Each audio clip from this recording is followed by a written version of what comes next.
эл жердин тынчтыгы үчүн кандуу талаада кашык каны калганча күрөшкөн, согушкан биздин баатыр бабаларыбыздын элесине арнайм. Булуттой курч улуу намыс тоорунда боз чаң жутуп салгылашка туш болдум.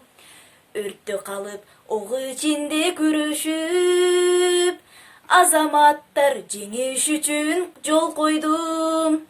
Азаматтар жеңиш үчүн жол койдум.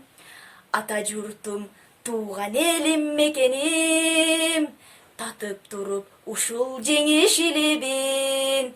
Кантип анан сыймыктанбай коебуз биздин баатыр бабалардын эмгегин, биздин баатыр бабалардын эмгегин. Бейкутчулук орносун, дүйнөдө согуш болбосун, тынчтык болуп элимде бабам манас колдосун.